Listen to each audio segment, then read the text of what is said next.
သာသနာတော်နှစ်2552ခုနှစ်ကောဇာတိ1980ပြည့်နှစ်ဘာဝဝတိတော်9ရက်ရန်ကုန်တိုင်းစမ်းချောင်းမြို့နယ်အောင်ချမ်းသာရပ်ကွက်တိမင်္ဂလာလမ်းကမ်းမြင့်ကျောင်းတဲ့ဓမ္မယုံတွင်ဆင်ရင်ကျင်းပပြုလုပ်အပ်သည့်ဓမ္မသဘင်အခမ်းအနားကိုဘုရားတော်မြို့နယ်49လမ်းအမှတ်162 164နှစ်ဥဝိထေဒေါသနာတာမောင်မြတ်ပုံခန့်သမီးမမြတ်ချာဖြစ်မိသားစုတို့၏အမတဒါနဓမ္မဒါနအဖြစ်ဖြင့်ခေါ်ကြားအပ်သော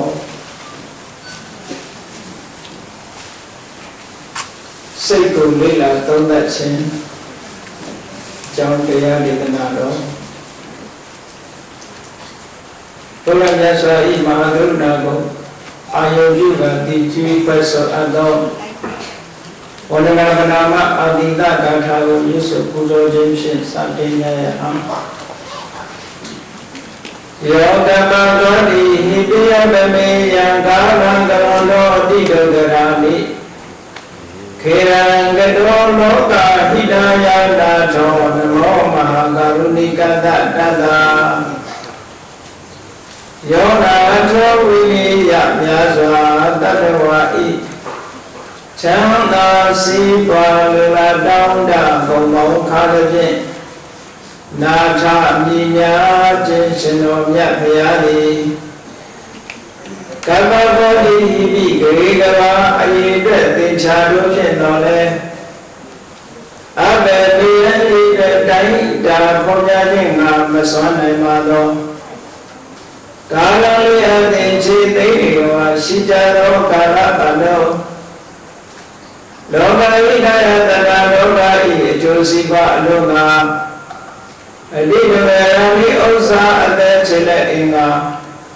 မိတ္တတိမာသမိတာနိတထာဇနိသမြင်းကြီးဟုจติထဝေ90အစုလုံးခဲရတော်မူလို့ကရောဏဘုရားဖြစ်ရန်ဤတန်ကျိုးကိုအထုတော်မူရသည်ဖြစ်၍ခေရခြင်းမြေလုံးအသက်ဆုံးရဲ့နှလုံးစိမ်ဝံကိုဤပြမန်းခြင်းတို့ကနောဘဝတမန်ခြင်းပါများစွာရောက်တော်မူကြရရှာလိပြီမဟာကရုဏီကတတတဝါမြတ်ရဲ့တာငယ်တို့တနာချစ်ခင်မဟာကရုဏာရှင်ဖြစ်တော်မူသောတတနာရတဝိရိယများစွာတတဝါဤချမ်းသာစီးပွားလိုလားတောင်းတဘုံဘုံခါတဲ့ဖြင့်နာထမြညာကျိုးရှင်တော်မြတ်ဖရာအားနမောယုတိပြောင်းပြောမှန်ကိုလျော်မြစ်ကရောယုကျိုးရှိခိုးခြင်းသည်အထုဘဝတုစင်စစ်မသွေဖြစ်ပါစေတည်း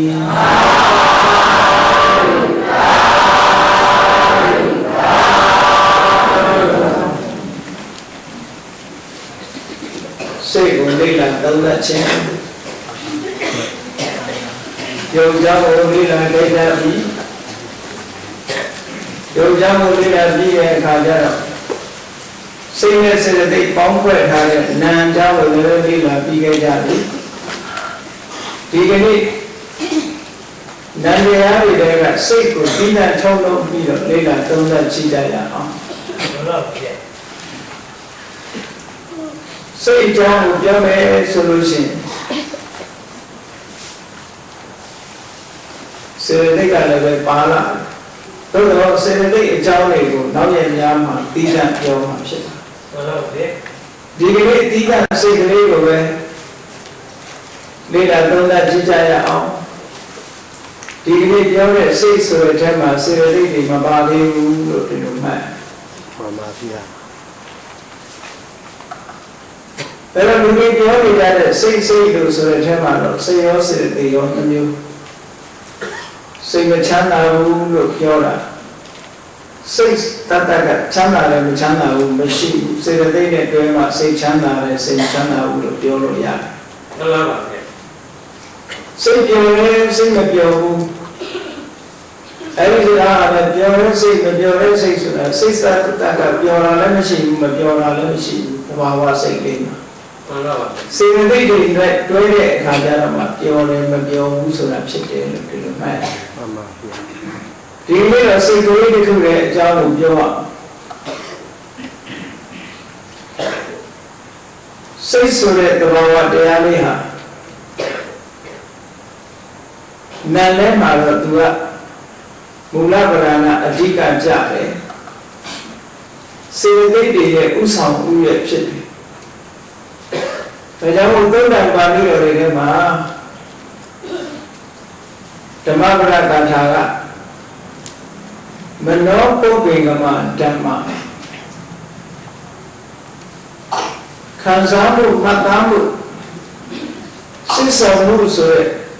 တဘာဝတရားတွေထဲမှာစိတ်ဟာရှေ့ရဆောင်းနေပါတယ်လို့ဘုရားမြတ်စွာကဒီလိုခေါ်တယ်မှန်ပါပါစိတ်ကရှေ့ဆောင်းနေတယ်ဆိုတာစိတ်ဖြစ်မှစေတသိက်တွေဖြစ်လာတယ်စိတ်မဖြစ်ရင်စေတသိက်တွေမဖြစ်ဘူးဖြစ်တဲ့အခါမှာတော့တူတူပဲဖြစ်ကြတယ်ဒါမို့အတူတကွဖြစ်တယ်အတူတကွချုပ်တယ်အာယုတစ်ခုတည်းကိုစုပြီးတော့အာယုပြုကြတယ်မိယာဝတ္ထုကလည်းတစ်ခုတည်းပဲဆိုလိုတာကစိတ်နဲ့စေတသိက်ဟာတစ်ခုအနေနဲ့ဖွဲ့စည်းထားတယ်ဟုတ်လားဗျဆိုပါစို့ယုတ်ရှိခုဆိုတာဟာတစုတည်းမှာယုတ်ရှိခုအပေါင်း9ခုအပေါင်း10ခုအပေါင်းဆိုတာလိုပဲစိတ်မှာလည်းအနည်းဆုံး10ခုပေါင်းထားတဲ့စေတသိက်9ခုနဲ့စိတ်တစ်ခုဒါကဖြစ်စဉ်မှာအဲ့ဒါလိုသွားမယ်မှန်ပါပါဒီကနေ့စိတ်တစ်ခုဆိုတာရဲ့အကြောင်းကိုပြောစိတ်ကိုခွဲခြားစိတ်ပြန်လိုက်တဲ့အခါအဘိဓမ္မာတရားတော်ရစိတ်ဟာ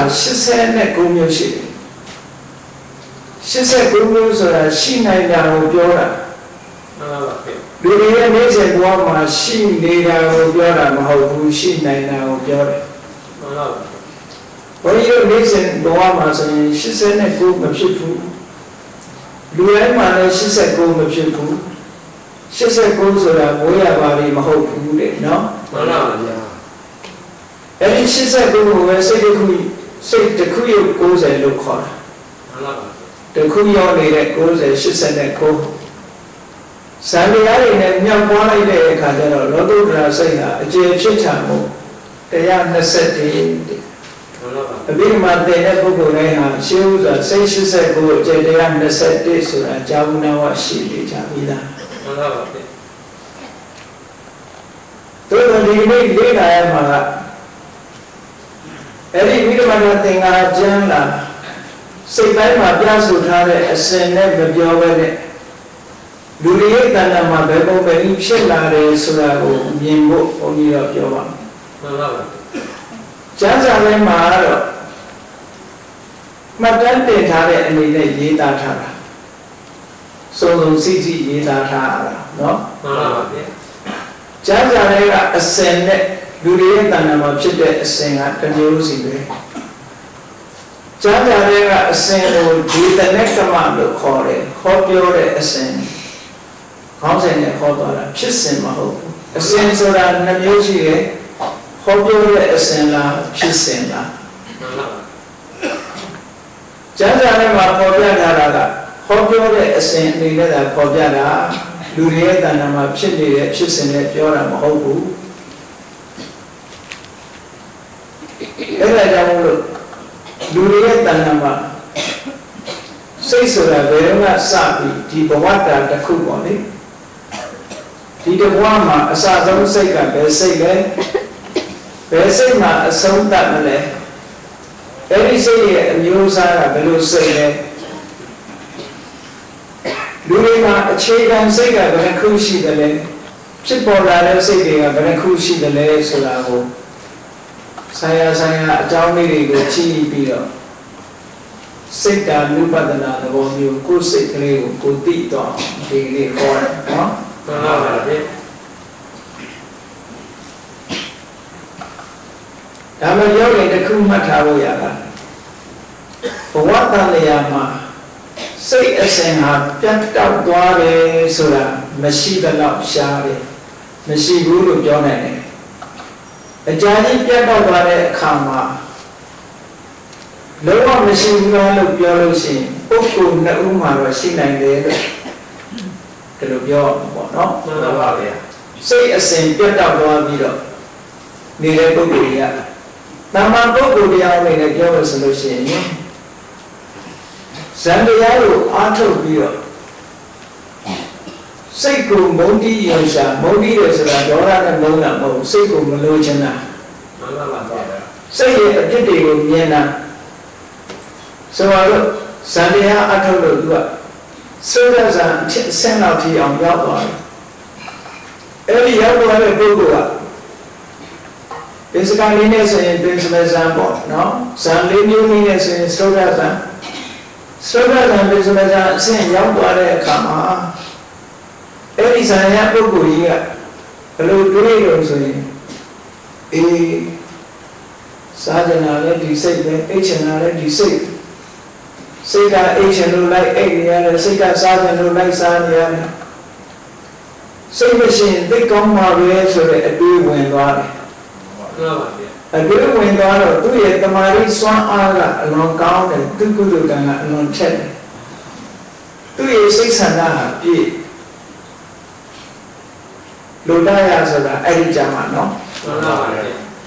ပြောင်းတယ်လေးထုံးုံနဲ့တော့လိုတရအောင်မဟုတ်သေးဘူးမှန်ပါဗျာအဲ့ဒီမှာတကယ်ကိုသူကဒီစိတ်ဖြစ်မလာရင်ကောင်းမှာပဲဆိုတဲ့သူ့ရဲ့ဆန္ဒဒီဘဝကကွယ်လွန်လေးစားရောက်သွားလို့ဇန်စိတ်နဲ့ကွယ်လွန်လေးစားရောက်သွားတဲ့အခါအတင်ညတတ္တအတင်ညတတ္တစိတ်မဲ့တတ္တဝါဆိုတဲ့ပြမာကြီးတော့ဖြစ်တယ်မှန်ပါပါဒီဘဝကထိုင်ရတဲ့ဟိုဘဝမှာထိုင်ရဒီဘဝအိပ်ရတဲ့ဟိုဘဝမှာအိပ်ရရုပ်တုကြီးတို့ပဲဘယ်လောက်ကြာကဘာ900ကြာမယ်အဲ့ဒီမှာအတင်ညတပုံစား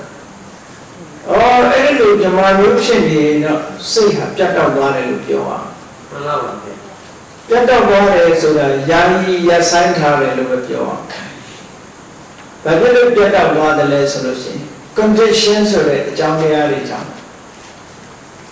စိတ်ဖြစ်เสียအကြောင်းတရားတွေကိုခိတ္တရဆိုင်ပြလိုက်တယ် stop လုပ်လိုက်တာပေါ့ဗျာဟုတ်ကဲ့ stop လုပ်လိုက်တဲ့အခါကျတော့ဒီစိတ်လေးကရပ်သွားတယ်ရုပ်တည်ကြီးပဲသွားတယ်စိတ်ဖြစ်เสียအကြောင်းမရှိတော့စိတ်ကရပ်ဒါပေမဲ့ဒီ stop လုပ်တာရတဲ့တန်လာလို့ဆိုမဟုတ်ဘူးအတိုင်းအတာတစ်ခုနဲ့လုပ်တာဘဝ900ပြည့်လို့ဒီတက်တန်းကုန်တဲ့တရားရဲ့ဒါပြန်ပေါ်လာဘာလို့ပြန်ပေါ် condition ပြန်ပေါ်လာအကြောင်းတရားကပြန်ပေါ်လာလောကရဆိုင်ပြီလို့တော့မရဘူးအဲ့ဒီဘုံဘဝမှာရောက်နေတဲ့ပုဂ္ဂိုလ်တွေတော့စိတ်အစဉ်ပြတ်တောက်သွားတယ်လို့ပြောလို့ရတယ်မှန်ပါပါဒါကြောင့်လို့တမဘဝင်စားတဲ့ပုဂ္ဂိုလ်တွေအဘိညာဉ်ဝင်စားတဲ့ပုဂ္ဂိုလ်တွေကဘုရားသာသနာလို့အတွေ့အကြုံမရှိဘူးဆိုလို့ရှိရင်ငါဒီဘဝလာတာပါလေဆိုပြီးတော့အတိတ်ဘဝတွေကိုပြန်ပြီးတော့ရှောက်ကြည့် trace လုပ်ကြည့်တယ်အပြည့်အတိတ်ကဘဝတွေကိုပြန်ပြီးတော့နောက်ကျောင်းပြန်ကြည့်လိုက်တာဘဝပေါင်းမြောင်များစွာသွားပြီးတော့တွေ့ပြီးနောက်ပြတ်ပြီးတော့ကွက်လက်ကြီးဖြစ်သွားတဲ့ဘဝတစ်ခုတော့တွေ့တယ်မှန်ပါပါစိတ်လုံးဝရှာမတွေ့တော့တဲ့ဘဝကြီးတစ်ခုတွေ့တဲ့အခါကျတော့ဘုရားရဲ့အဆုံးအမရတဲ့ပုဂ္ဂိုလ်တွေကျတော့ဘယ်လိုတွေးပြီးလို့ဆိုရင်ငါကအဲ့ဒီကြမှာတတ္တဝါရဲ့လို့ဖြစ်လာတာဘုရားတော့ငါမရှိသေးဘူးဒါငါရဲ့တန်တရာအစပဲလို့ဆိုတဲ့အယူဝါဒတစ်ခုပေါ်သွားတယ်မှန်ပါပါဘယ်လိုလဲဆိုရင်သူ့ကိုမဆုံးဖြတ်နိုင်ဒီကွက်လက်ကြီးကိုမြင်လိုက်တဲ့အခါကျငါဘုရားတော့မရှိခဲ့ဘူးနောက်မှငါဖြစ်လာတခုကဖန်ဆင်းလို့ငါဖြစ်လာတာဒီမှာပဲဆိုအတွေးတွေဝင်သွားတယ်ဘုရားမြတ်စွာသာသနာမှာရှိတဲ့ပုဂ္ဂိုလ်တွေကတော့ဒါအတင်ညတပုံငါရောက်သွားတာပဲဖြစ်မယ်လို့ဒီလိုတွက်နိုင်တယ်ဟုတ်ကဲ့ပါအဲ့လိုတွက်ပြီးတော့ဘုရားကိုဆက်ဆင်းလာလိုက်တဲ့အခါကျတော့အဲ့ဒီ gap ဖြစ်နေတာကြီးကိုဘုရားကိုကူးကြော်လိုက်တဲ့အခါကျတော့ခါပြန်တွေ့လာတယ်ကြားထဲမှာgap ဖြစ်နေတာပေါ့နော်မှန်ပါဟာလာကြီးဖြစ်နေအဲ့ဒါအတင်ညတဘုံလို့သူကဆုံးဖြတ်နိုင်တယ်ပေါ့ဘုရားသာသနာမှာရှိတဲ့ပုဂ္ဂိုလ်တွေ အခြားဘာသာမှာရှိတဲ့ပုဂ္ဂိုလ်တွေကြတော့ဒါမဆုံးဖြတ်နိုင်တော့ဘူးပိဿာအယူဝါဒတစ်ခုကိုယူမိသွားတတ်တယ်မှန်ပါပါနောက်ပုဂ္ဂိုလ်တစ်ခုကဘယ်သူလုံးလို့ဆိုလို့ရှိရင်အနာဂတ်နဲ့ယဟန္တာအဲ့ဒီအနာဂတ်ယဟန္တာဟာစိတ်ကိုခိတ္တခဏရဆိုင်တဲ့និရောဓသမဘတ်ကိုဝင်စားလိုက်တယ်ဆိုလို့ရှိရင်တော့လေ9ရက်လောက်ဒီစိတ်အစဉ်လေးကပြတ်တောက်သွားနိုင်တယ်တဲ့သို့တော့9ရက်တည်းကြော်ပြီးတော့ဝင်စားလိမ့်မရှိဘူးဘာဖြစ်လို့ဝင်စားလိမ့်မရှိတယ်လဲဆိုလို့ရှိရင်လူတွေရဲ့အသက်ပြောကြတယ်မို့လားထမင်းအသက်9ရက်ဆိုတာလေမှန်ပါဗျာတဘာဝတည်နေတာတေးရမသေးတာအသာထားသူထိနိုင်တဲ့အရာက9ရက်ပဲရှိတယ်ပေါ့မှန်ပါဗျာဘုရားတော်ဒီ9ရက်ကကျော်လို့တေးချင်မှတော့တေးမှာပေါ့လေတေးရအောင်ပြောတာမဟုတ်ဘူးเนาะမှန်ပါဗျာခန္ဓာကိုယ်ကိုထိန်းသိမ်းဆောင်ရှောက်နိုင်တဲ့အစာအာဟာရရဲ့စွမ်းရည်တတ္တိက9ရက်ကြာကုန်သွားပြီလို့ဆိုလို့လေရှေ့ကိုဆက်ထိန်းနေတာဒီအာဟာရမထိန်းနိုင်တော့ဘူးလို့ပြောတာเนาะမှန်ပါဗျာအဲ့ဒီဆက်မထိန်းနိုင်တဲ့ဘက်ကိုဆက်တွန်းသွားနေလို့ရှိရင်ကိုယ့်ကိုညှင်းဆဲရရောက်တယ်။ဒါကြောင့်မလို့និရောဓသမဘဝင်စားတဲ့အခါမှာ9ရက်ပဲဝင်စားတယ်။မှန်ပါဗျာ။9ရက်တည်းပို့ပြီးတော့ဝင်စားလိမ့်မရှိကြဘူး။စိတ်ကိုဖြတ်တောက်လိုက်ခိတ္တခဏဖြတ်တောက်ထားလိုက်စိတ်ဆိုင်ရာတွေအကုန်လုံးဖြတ်တောက်သွားတဲ့အချိန်မှာစိတ်လည်းမပေါ်လာတော့ဘူးစေတသိက်လည်းမပေါ်လာတော့ဘူးစိတ်ကြောင့်ဖြစ်တဲ့ရုပ်တရားတွေဆိုတာလည်းရာဆိုင်သွားတယ်။ဘာလို့ခြံလို့ဆိုတော့အတိတ်ဘဝကကံရဲ့စွမ်းအားတွေနဲ့ကံစားရုပ်တွေတော့လည်းပတ်နေသေးတယ်။ဥဒ္ဓရဲ့စွမ်းအားနဲ့ဥဒ္ဓဇာရုပ်တွေလည်းပတ်နေသေးတယ်။မဝေစားခင်ကစားထားတဲ့အာဟာရရဲ့စွမ်းအားကြောင့်အာဟာရဇာရုပ်တွေတော့ဖြစ်နေသေးတယ်။ဟောဒီအချိန်မှာစိတ်ဟာကြက်တောက်သွားတာဒီနှစ်ခုလို့ဒီလိုပြောနိုင်တယ်ပေါ့နော်မှန်ပါဗျာဒီပြင်အချိန်ကဆိုရင်စိတ်ဟာကြက်တောက်သွားတာမရှိဘူးတန်တရားထဲမှာရှေ့စိတ်ချုပ်ရင်နောက်စိတ်ဖြစ်တယ်ဒီတိုင်းနဲ့သွားနေတာဘဝတန်တရားမှာဘယ်ကစားခဲ့တယ်လို့ပြောလို့မရတော့အောင်အလွန်ရှင်းကြတယ်ရသော်ဘုရားသခင်ကိုယ်တော်မြတ်ကအနတ်မတည့်ကောင်းရန်တန်တာတော်တဲ့ဖြစ်လိုက်၊အိုလိုက်၊နာလိုက်၊တေလိုက်ဆိုတဲ့ဒီဖြစ်စဉ်ကြီးတစ်ခုဟာအနတ်မတည့်ကောဘယ်ကစခဲ့တာလဲလို့ရှေ့ကိုဆက်ပြီးတော့တွေးမယ်ဆိုလို့ရှိရင်ဘယ်တော့မှလမ်းဆုံးမရဘူးလို့ပြောတာမှန်ပါပါအနုအမတဧကစကားလုံးရဲ့အဓိပ္ပာယ်ကိုတနည်းဖွင့်ဆိုတာကအနုအတိညာနဲ့နောက်ကြောင်းပြန်ပြီးတော့လှည့်လိုက်လို့ရှိရင်တဲ့အမတမသိနိုင်တဲ့ဧကအစရှိတယ်ဒါကိုအနမတ္တလို့ခေါ်တာနော်မှန်ပါပါဗျာအနမတ္တကအနုအမတ္တဧကဆိုတဲ့ဒီစကားလုံးသုံးလုံးကိုပေါင်းထားတာအနုနောက်ကြောင်းပြန်လိုက်တဲ့အခါမှာအမတ္တမသိနိုင်တဲ့ဧကအစကိုမသိနိုင်ဘူးလို့ပြောတာမသိနိုင်ဘူးဆိုတာနဲ့မရှိဘူးဆိုတာနဲ့မတူဘူးနော်မှန်ပါပါဗျာဒါလေးလည်းသတိထားပါမသိဘူးပြောတာလားမရှိဘူးပြောတာလားဟုတ်လားမသိနိုင်ဘူးပြောတာလိုက်နောက်တော့ပြန်ရှားနေလို့ရှိရင်မဆုံးနိုင်တော့ပါဘူးလို့ဆိုတာမျိုးလိုပဲဟုတ်ကဲ့မှန်ပါပါမဆုံးနိုင်တော့ဘူးနောက်တစ်နည်းကနာအမတဧကအနမတကအစကိုမသိနိုင်ဘူးလို့ဒီလိုပြောရသော်ဘုရားဟောထားတယ်အနမတကတန်တရားရဲ့အစမသိနိုင်ဘာဖြစ်လို့မသိနိုင်တာလဲဆိုရှည်ကျင်တိုင်းရှည်လို့မသိတာမှန်ပါပါသိရှည်ကြတဲ့အချိန်ကနေဖြစ်လို့ရှိရင်လူတွေပြောကြတယ်မဟုတ်လားဟိုးရှည်ရှည်တုန်းကပဲဒါတော့ရှည်ကြတော့လို့မေးရင်တော့ပြောနိုင်မှာမဟုတ်ဘူးနော်အဲ့ဒါလိုမသိနိုင်တဲ့အစတွေကဖြစ်လာတဲ့စိတ်အစဉ်ကြီးဟာတခုပြီးတခုဖြစ်တခုပြီးတခုပြည့်နဲ့အဲ့ဒီလိုလာခဲ့တာဆုံးဖို့မဆုံးနိုင်ဘူးတဲ့ကဲကောင်းပြီဒီတဘဝနဲ့ပြောကြရအောင်ဒီဘဝရဲ့လူသားတွေအနေနဲ့ပြောရဆိုရင်ဒီဘဝရဲ့အရင်ဘဝရဲ့နောက်ဆုံးစိတ်ဒီသုတိစိတ်လို့ဒီလိုတတ်မှာမှန်ပါပါဗျကဲဒီဘဝမှာဘယ်စိတ်ကစအောင်ဆိုပရိသေရိစိတ်ကစလူသားတွေအတွက်ပရိသေရိစိတ်ဆိုတာဘာစိတ်လဲလို့ဆိုအကျိုးစိတ်ဝိပဿစိတ်လို့ခေါ်တယ်ဝိပဿဆိုတာဝိဆိုတာမတူထူးခြားတဲ့ကုသိုလ်အကုသိုလ်တွေရဲ့ပါကအကျိုးလို့ဒီလိုပြောတာမှန်ပါပါဝိဘဝက လက္ခဏာချင်းကွဲပြားခြားနားတဲ့သဘာဝချင်းမတူတဲ့ကုသိုလ်အကုသိုလ်တွေရဲ့ပါကအကျိုးတရားအဲ့ဒါကိုဘာသာမပြန်ဝင်တဲ့ဝိပဿနာကိုပြောလိုက်တယ်ဒီလိုတဲ့တဏ္ဍာမှာအဲ့ဒီအကျိုးပေါ်နေတဲ့စိတ်တွေရှိတယ်အကျိုးဆိုတာဘုရားရဲ့အကျိုးလုံးဆိုအတိတ်ဘဝကကံတစ်ခုရဲ့အကျိုးကံပေါင်းများများစွာရှိတဲ့ထဲကကံတစ်ခုခုရဲ့အကျိုးအဲ့ဒီအကျိုးအနေနဲ့ဒီဘဝမှာပထမဆုံးပေါ်လာတဲ့စိတ်လေးကိုပရိသေရိစိတ်လို့ခေါ်တယ်။ကံလူသားတွေရဲ့ပရိသေရိစိတ်ဟာအကျဉ်းအားဖြင့်နှမျိုးပြောရအောင်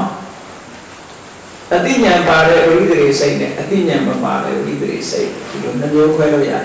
။စာပေလိုပြောရင်ညာဏတံပယုတ်ညာဏဝိပယုတ်ပေါ့နော်။မှန်ပါပါဗျ။ညာဏတံပယုတ်ဆိုတာအတိညာပါတဲ့ပရိသေရိစိတ်ညာဏဝိပယုတ်ဆိုတာအတိညာမပါတဲ့ပရိသေရိစိတ်အဲ့ဒါကိုအဘိဓမ္မာသင်္ဃာလေ့လာတဲ့အလူတွေနဲ့ပြောလို့ဆိုရင်မဟာဘုဒ္ဓစိတ်၈ခုပေါ့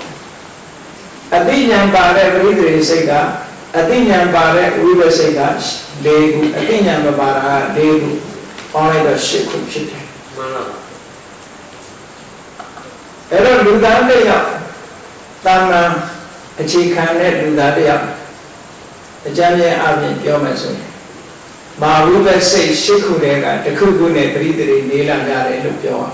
မှန်ပါဗျာ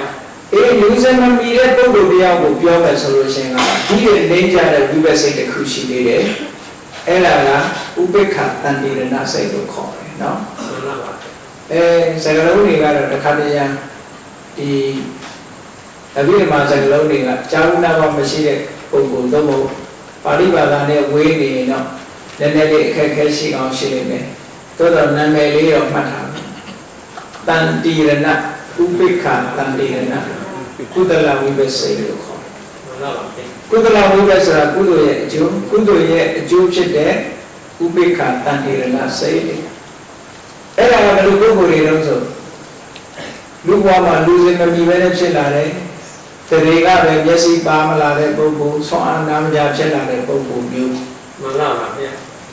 ဒီကနေ့အမိဝမ်းထဲမှာမျက်စိပါပြီးမှပြတ်သွားတဲ့ပုဂ္ဂိုလ်ရှိသေးတယ်နားကြားပြီးမှတခုခုကြောင့်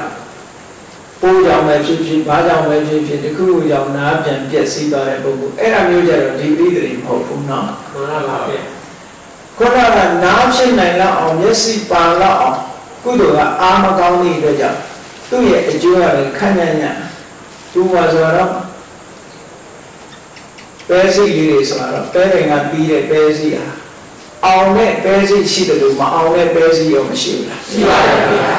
မျိုးစိတွေလိုက်ကြည့်မအောင်လို့ရှိရင်ရှုပ်တော့နေဖြစ်တယ်နော်မှန်ပါဗျာတို့မို့ပိုးချနေတဲ့ပဲစိတွေလည်းချက်နိုင်မှန်ပါဗျာအဲ့ဒါမျိုးလိုပဲကုသိုလ်ကံစွမ်းအားမကောင်းဘူးဆိုလို့ရှိရင်ရလာတဲ့မျိုးစိလေးနဲ့တူတဲ့ဝိပဿစိတ်ဟာတစ်ခါတလေအောင်မြင်မဖြစ်ဘူးမအောင်မြင်ဘူးလို့ပြောရမှန်ပါဗျာမအောင်မြင်လို့ရှိရင်ပြီးပြီးပြင်းပြင်းဖြစ်မလားဟုတ်ကဲ့ဖြစ်တယ်ပါအောင်မြင်တဲ့မျိုးစိကြမှာပြီးပြီးပြင်းပြင်းဖြစ်တာမှန်ပါပါလူချင်းတူပေမဲ့လို့အတိညာပါတဲ့သရေစိတ်က၄ခုအတိညာမပါတဲ့သရေစိတ်ကအဲ့ဒါကထက်လိုက်လို့ဆိုရင်၅ခု၉ခုရှိတယ်လို့မှန်ပါပါတာမန်လူသားတွေနဲ့ပြောမယ်ဆိုလို့ရှိရင်တော့ဘာလို့လဲစိတ်ရှိခုပဲပြောကြပါစို့နော်မှန်ပါပါတာမန်လူသားတွေအတိညာပါတဲ့လူအတိညာမပါတဲ့သရေအဲ့ဒီထဲမှာလည်းပဲအတိညာပါတဲ့၄ခုတွေကနံပါတ်1လားနံပါတ်2လားနံပါတ်3လားနံပါတ်4လားရှိသေးတယ်ကိုယ်ပြချမ်းသာမှုစိတ်ရဲ့စွမ်းအားတွေတုံးနဲ့တူမှန်ပါပါဘုရားဆိုတော့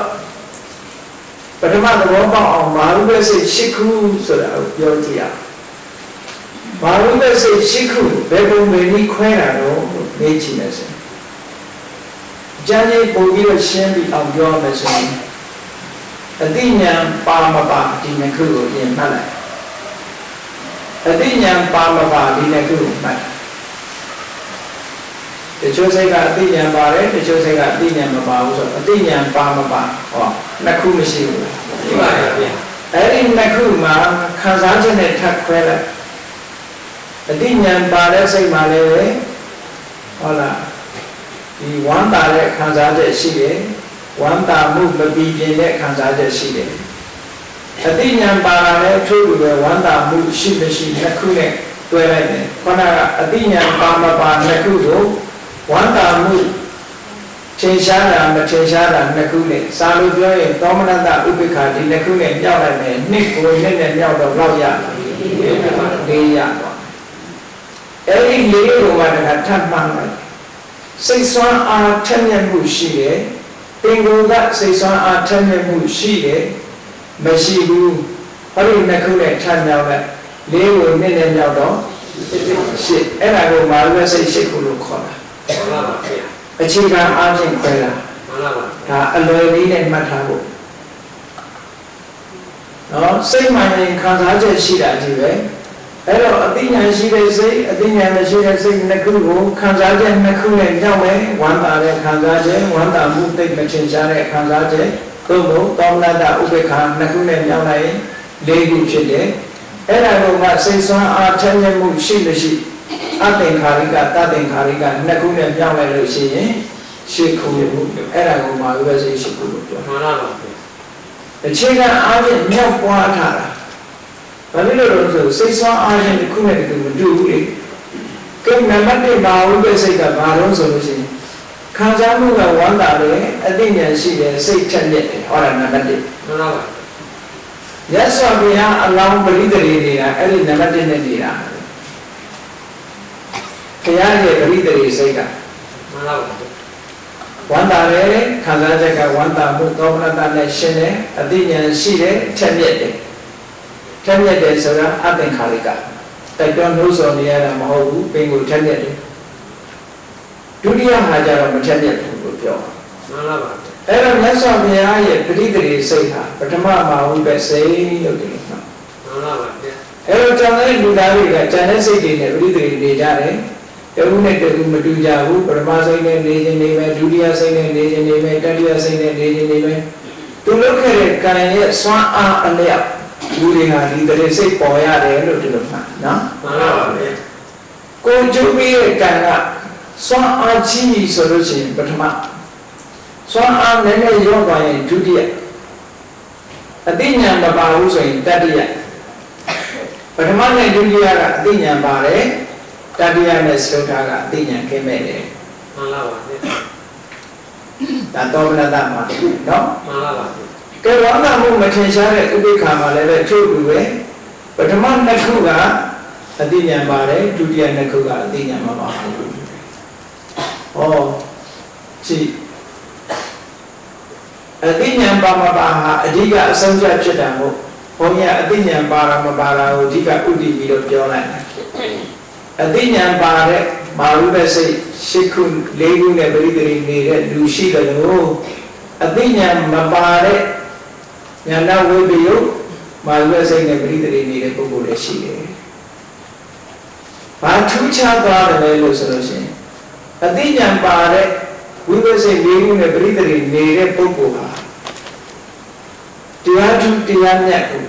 ကျင့်ကြံကြလို့အထောက်မဲ့ဆိုရင်ဒီဘဝနဲ့ရမယ်။ဘာဖြစ်လို့လဲဆိုအိုင်ဂျူမြင့်နေပေါ့မှန်ပါပါသူ့ရဲ့ပင်ကိုတတ္တိတွေစွမ်းရည်တတ္တိတွေအပြည့်ရှိတယ်လို့ပြောတာနော်မှန်ပါပါသူ့တရေစိတ်ကိုအပြည့်ပါလာပြီလားတို့တော့မလို့ရပါမညာမှန်ပါပါဆိုတော့မျိုးစိတ်လေးကအမှန်ကောင်းတယ်မြေနဲ့ရည်နဲ့ချမဆိုင်ဘူးဆိုမတန်ဘူးအဲ့လားမပေါက်နိုင်ဘူးအပိတ်မပေါက်နိုင်ဘူးမျိုးစိတ်လေးကတော့အောင်တယ်ဟုတ်လားရေမကောင်းဘူးရေမကောင်းဘူးဆိုလဲအပင်ဒီမှာပဲဒါမှန်ပါပါမျိုးစိတ်လေးကောင်းနေတယ်နောက်ထပ်အထောက်ပံ့အကြောင်းတွေလည်းကောင်းနေမယ်ဆိုရင်သိကြီးထွားတဲ့အပင်တွေတစ်ခုဖြစ်နိုင်တယ်ပေါ့မှန်ပါပါအေးတို့တွေဒီအသိဉာဏ်ပါတဲ့ပရိသေစိတ်လေးခုနဲ့ပရိသေနေတဲ့ပုဂ္ဂိုလ်ကိုတိရိပုဂ္ဂိုလ်လို့ခေါ်ကြတယ်မှန်ပါဘာလို့လဲဆိုဉာဏ်ပါလို့အလောဘအဒေါသအမောဟဒီဟာကိုဟိတ်လို့ခေါ်တာဟိတုအဲ့တော့ဟိတုကိုဟိတ်လို့ပြန်လာတာတိရိပုဂ္ဂိုလ်ဆိုတာအသိဉာဏ်ပါတဲ့ပရိသေစိတ်နဲ့ပရိသေနေတဲ့ပုဂ္ဂိုလ်ကိုပြောတာနော်မှန်ပါပါဗျာ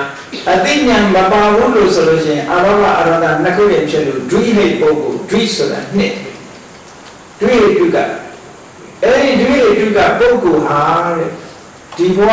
တရားတော်ကျင့်ဒီဘဝမှာသူအဆင့်မီမရဘူး ချက်သည့်အတွက်ကြောင့်အကျိုးမဲ့တော့မဖြစ်ဘူးနောက်ဘဝအတွက်သူကထောက်ကူရအများကြီးရတော့မယ်လောက်တာတော့အကျိုးမဲ့တော့ဖြစ်ဘူးအဲ့တော့ဒီဘဝမှာအောင်မြင်နိုင်တော့သူ့မှာစွမ်းရည်တတိမပြည့်ဘူးလို့ပြောတာနော်မှန်ပါဗျာလုံးသည့်အတွက်ကြောင့်သူ့အကျိုးမရဘူးမဟုတ်ဘူးအကျိုးရတချို့အချိန်နဲ့ငါတို့ကဘူးဟိတ်လေဒီဘဝတရားထုတ်နေလို့ငါကပဲမထုတ်ဘူးဆိုတော့ပိုးဆိုးသွားမှာပေါ့မှန်ပါဗျာလုံးနေလို့ရှိရင်စွမ်းရည်တတိတွေတက်လာမှာပဲဟာမှန်ပါဗျာဝိရိယအကျိုးနဲ့စွမ်းရည်တတိတွေတက်လာပြီးတော့နောက်ဘဝကျဆင်းရဲနဲ့စီရောက်သွားတာပဲဟာမလုပ်ဘူးဆိုရင်ဒီအဆင့်အတက်မှာမဟုတ်ဘူးဟုတ်လားမှန်ပါဗျာအေးလည်းတော့လို့ဉာဏ်ကြီးချက်မြက်တဲ့ပုဂ္ဂိုလ်တွေဘောရမြတ်စွာဘုရားလက်ထက်ကဉာဏ်သာတို့ဒီအနာဂါတို့သဂရဂါတို့သောတာပန်တို့ဖြစ်သွားတဲ့ပုဂ္ဂိုလ်တွေဟာဟောဒီဉာဏ်ပါတဲ့ပရိသေစိတ်နဲ့ပရိသေနေသွားတဲ့ပုဂ္ဂိုလ်တွေရှိတယ်ဟုတ်လားပါဗျာအဲ့ဒီပုဂ္ဂိုလ်တွေကျတော့တရားနာတရားအထုတ်ပြီးဆိုလို့ရှိရင်လုံးရင်လုံးတော့ဘာလို့အခြေခံကောင်းတာလုံးရင်လုံးတော့သူတို့မှာအောင်မြင်မှုတွေရရှိသွားတယ်သံတရားတွေရနိုင်တယ်မတရားတွေရနိုင်ကဲဒီအခြေခံစိတ်ကလေးကဉာဏ်ပါတဲ့တရေစိတ်နဲ့ဉာဏ်မပါတဲ့တရေစိတ်လေးဟာဘယ်သူကနေပြေးအပ်လိုက်ကြတော့ဆိုအတိတ်ကံကနေပြေးရလိုက်တာအဲ့ဒါကိုပရိစ္ဆေသမုပ္ပါမှာသင်္ခါရပိစ္ဆယဝိညာဏလို့ခေါ်တာနော်မှန်ပါပါအကြောင်းသင်္ခါရကြောင့်ဒီလိုစိတ်ပေါ်လာတယ်ဘုန်းကြီးတို့ငွေရပါဆိုတာအဲ့ဒီစိတ်ကလေးတစ်ခုမှန်ပါပါလူတယောက်တည်းမှာဒရေစိတ်က၈ခုတည်းကတစ်ခုပဲဖြစ်ရနော်မှန်ပါပါဗျအဲ့ဒီတစ်ခုလေးကိုပဲဆိုတော့ဘုန်းကြီးတို့တွေအကောင်းဆုံးရွေးချယ်လိုက်လို့ရှိရင်ဒါဖြစ်ပထမမဟာဝိရစိတ်တစ်ခုရွေးကြည့်ရအကောင်းဆုံးပဲရွေးတာပေါ့ရွေးတာတော့နော်မှန်ပါပါဗျပထမမဟာဝိရစိတ်နဲ့ပဋိသေရီနေရဲဆိုလို့ရှိရင်ဒီတစ်သက်လုံးဘဝင်စိတ်ဟာလည်းဒီစိတ်ပဲမှန်ပါပါနောက်ဆုံးသေတော့လည်းဒီစိတ်နဲ့ပဲသေပါစပြီးတော့မိခင်ရဲ့ဝမ်းနဲ့ပရိသေနေလိုက်တာသူကကံကနေထုတ်လုပ်လိုက်တာလို့ဒီလိုမှကံကထုတ်လုပ်လိုက်တော့ဘုန်းကြီးတို့ရဲ့ဘဝအစဟာသောမနတသဟကုဉာဏတံပယုအသင်္ခါရိကလို့ဆိုတဲ့မဟာဝိရစိတ်ကလေးပေါ်လာတယ်သင်္ခါရပိစ္ဆယဝိညာဉ်အဲ့ဒီစိတ်လေးဟာပရိသေအခိုက်ကလေးမှာကိုသူ့ရဲ့ဆောင်ရွက်ချက်လောက်ကံမှုကိုကြည့်ပြီးတော့သူ့ကိုပဋိသန္ဓေလို့နာမည်တက်လိုက်တာအဲ့ဒီစိတ်လေးကလည်းဖြစ်ဒီပြက်ချုပ်သွားတာမှန်ပါပါဖြစ်ပြီးပြက်သွားတာပဲဒါရှောက်သူပြက်သွားရင်နောက်ထပ်ပြီးတစ်ခုပေါ်လာသူပြက်သွားတဲ့နေရာမှာကံရဲ့ဆွမ်းအားနဲ့ထပ်ပေါ်တယ်သူကတခါနဲ့ပြက်သွားတာမဟုတ်ဘူးဒုတိယပေါ်လာတဲ့စိတ်ကလေးကြတော့ဘဝင်စိတ်လို့ခေါ်တယ်မှန်ပါနောက်ထပ်ပေါ်လာတဲ့အကုန်လုံးဘဝင်နဲ့မသိမချင်းဘဝင်လေးကြီးပဲမှန်ပါပါနောက်ဆုံးဖြစ်မဲ့စိတ်ဒီဘဝမှာနောက်ဆုံးစိတ်လို့ပြောမယ့်ဟာလေးကြတော့သုတိလို့ခေါ်တယ်။အဲ့တော့မွေးတော့လည်းဒီစိတ်ပဲသေတော့လည်းဒီစိတ်ပဲဂျားထဲမှာအိတ်နေတဲ့အခါလည်းဒီစိတ်ပဲဝိသိစိတ်တွေမဖြစ်တဲ့အခါလည်းဒီစိတ်ပဲဒီစိတ်တွေရဲ့ဒီစိတ်ကလေးတွေကပစ္စုပန်ဘဝရဲ့အခြေအနေကိုဘာမှမသိဘူးသူကဟုတ်ကဲ့မှန်ပါပါဗျာဘာမှမသိမျက်စိကမြင်တာလည်းသူမသိနားကကြားတဲ့အာရုံနဲ့လည်းမဆက်သွယ်ဘူးနှာခေါင်းကနတ်နဲ့အနံနဲ့လည်းအနတ်နဲ့လည်းသူမဆက်သွယ်ဘူးလျှာကရတဲ့အရာသာအာရုံနဲ့လည်းသူမဆက်သွယ်ဘူးခန္ဓာကိုယ်လာထိလို့ထိတဲ့ဘုရားဘာအာရုံနဲ့လည်းသူမဆက်သွယ်ဘူးစိတ်ကူးစိတ်တန်းနဲ့လည်းသူမဆက်သွယ်ဘူးဒီတရေစိတ်လေးနဲ့ပရိသေရိစိတ်ဘဝစိတ်သုတိစိတ်ဒီစိတ်ကလေးတွေဟာရာသက်ပံကတစ်ခုဖြစ်ပြီးရင်ဖြစ်လိုက်နောက်တစ်ခုပေါ်လာလိုက်ဖြစ်လိုက်နောက်တစ်ခုပြတ်သွားလိုက်နောက်တစ်ခုပေါ်လိုက်ပြတ်လိုက်နောက်တစ်ခုဒီအစဉ်ကြီးဖြစ်ပြအစဉ်ကြီးနဲ့သူကသွားနေမှာနောက်ဆုံးသုတိစီအောင်သူကသွားနေမှာမရမနာမှန်ပါပါဗျာဘုသူစွမ်းအားနဲ့သွားတာလဲဆိုကံရဲ့စွမ်းအားနဲ့သွားနေတာမျက်စိနဲ့ကြည့်တဲ့အာရုံရဲ့စွမ်းအားမပါဘူးနားထောင်တဲ့အတန်ရဲ့စွမ်းအားမပါဘူးဘုသူစွမ်းအားမှာဒီပစ္စုပန်အာရုံတွေလည်းသူတစ်ခုမှမသိဘူးဒီစိတ်ကဒါပေမဲ့သူကဘာနဲ့ဘုသူသိနေတယ်လို့ဆိုမသိခင်လေးမှာလူတွေမသိခင်လေးမှာအိမ်မက်လူလေးတွေမတတ်တယ်မရဏတဏ္ဍဇောလို့ခေါ်တယ်သေကံလေးမှာစောနေတဲ့ဇောကိုမရဏတဏ္ဍဇောလို့အဲ့ဒီသေကံလေးဖြစ်တဲ့စိတ်ကလေးထဲမှာအာယုန်တစ်ခုပေါ်လာတယ်ဘုသူကြောင့်ပေါ်လို့ ကံရဲ့စွမ်းအားကြောင့်ပေါ့လူပြေဖြစ်မယ်ဆိုလို့ရှိရင်ဆိုတော့ဒီအိမ်ကိုငွေတော့မယ်ဆိုလို့ရှိရင်မသေးခင်လေးသင်ငယ်စောနဲ့မျောနေတဲ့အချိန်လေးမှာဟုတ်လားအိမ်ကြီးကဝင်းကြီးနဲ့ခြံကြီးနဲ့ဥယျာဉ်နဲ့တိုက်ကြီးနှစ်ထပ်တိုက်ကြီးဒီကလေးလေးကသူကအဲ့ဒီအိမ်ထဲရောက်သွားပြီးအိမ်ပေါ်တက်သွားဟာဒီလိုအိမ်မက်ပြီးသူတည်သွားစိတ်ထဲမှာမြင်ပြီးတော့တည်သွားရင်သူအဲ့ဒီအိမ်မှာဖြစ်မှာပဲသိချင်ကောင်းတာလေးပဲပြောကြရအောင်နော်ဟုတ်လားပါမိဘနဲ့ဆင်းသွားတာအိမ်မက်ရင်ကတော့အဲ့ဒါငယ်တဲ့ရောက်သွားတယ်ဟုတ်လားနော်မှန်ပါပါတော်ရင်းရောက်ပြီးတော့တရိစ္ဆာန်တွေဈာရောက်နေရင်တော့အဲ့ဒီကောင်မျိုးဖြစ်ပြီးတော့အောင်းပြီးပြီတော့မှန်ပါပါဒီပုံစံနဲ့ဒါကိုကမ္မနမိတ်ဂတိနမိတ်လို့ခေါ်တယ်မှန်ပါပါအဲ့ဒီအာယုန်နမိတ်တွေတစ်ခုခုဖြစ်တာအဲ့ဒီကံမနမိတ်ဂတိနမိတ်ဆိုတဲ့ဒီအာယုန်နမိတ်သုံးခုတွေကတစ်ခုခုကိုအာယုန်ပြုပြီးတော့ဟောဒီပရိသေစိတ်တွေဟာမသိခင်ထင်ခဲ့တဲ့အာယုန်ရဲ့စွမ်းအားနဲ့သူတို့ကသွားနေကြတာတည်တည်အထိပဲသူတို့အပြောင်းအလဲမရှိ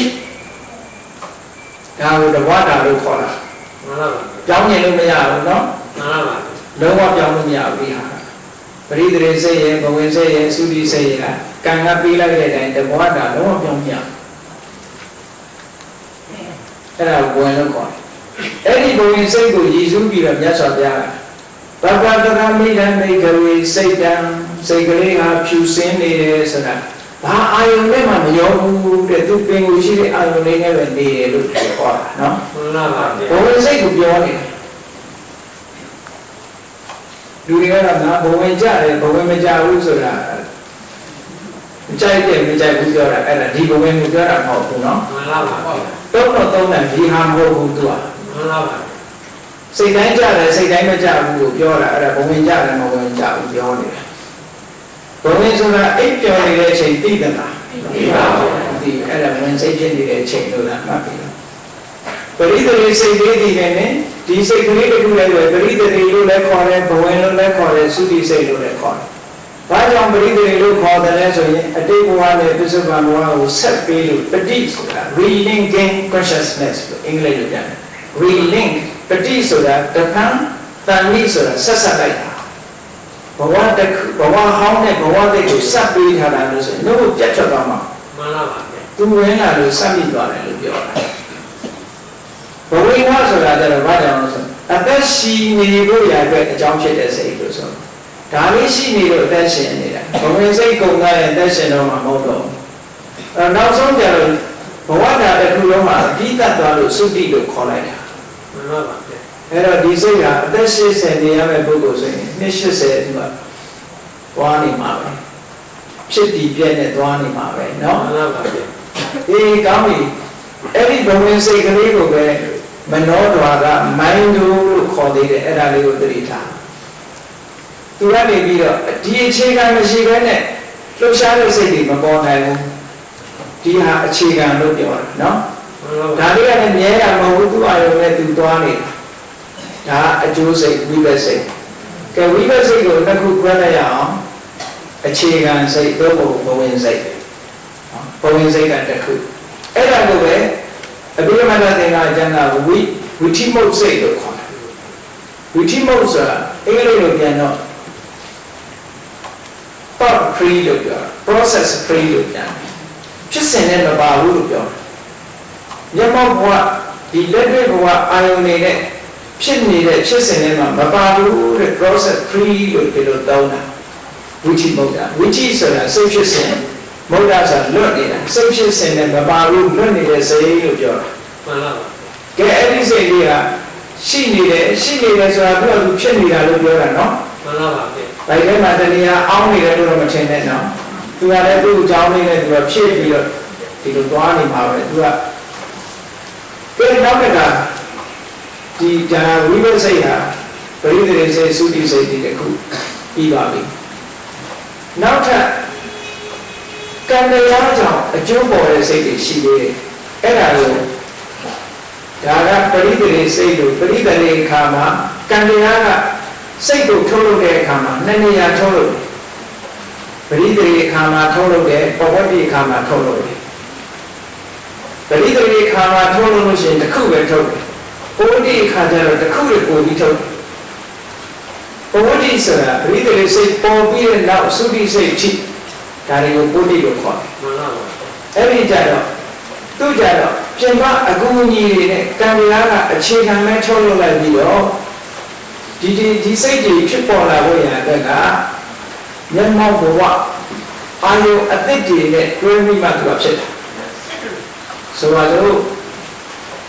မြင်သိစိတ်စက္ကုဝိညာဉ်စိတ်ကြားသိစိတ်သောတာဝိညာဉ်စိတ်နာမ်သိစိတ်ဌာနဝိညာဉ်စိတ်လယသိစိတ်ဇီဝဝိညာဉ်စိတ်ထိသိစိတ်ကာယဝိညာဉ်စိတ်ကုသိုလ်ရဲ့အကျိုးရှိတယ်အကုသိုလ်ရဲ့အကျိုးရှိတယ်စိတ်ကောင်းမလား10ခုစက္ကုဝိညာဉ်တွေသောတာဝိညာဉ်တွေတချို့ကမျက်စိနှလုံးရှိလို့စက္ကုဝိညာဉ်တွေအောင်းမေ့နေတာနော်စက္ကုဝိညာဉ်တွေဆိုတာကုသိုလ်ရဲ့အကျိုးကတစ်ခုအကုသိုလ်ရဲ့အကျိုးကတစ်ခုဆိုပြီးတော့စက္ကုဝိညာဉ်စိတ်နှစ်ခုလို့ပြောတာမျက်စိနှလုံးရှိလို့ပြောတာမဟုတ်ဘူးနော်မှန်ပါပါဗျာမျက်စိနှလုံးရှိလို့ပြောတာမဟုတ်ဘူးအဲ့တော့နားကလည်းနှစ်ဖက်ရှိတော့သောတာဝိညာဉ်တွေဆိုအဲ့ဒါအောင်းမေ့တယ်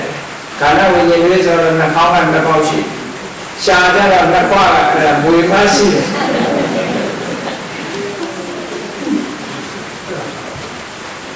ကာယဝိညာဉ်တွေကျတော့လည်းမလုံးတရားမရှိတယ်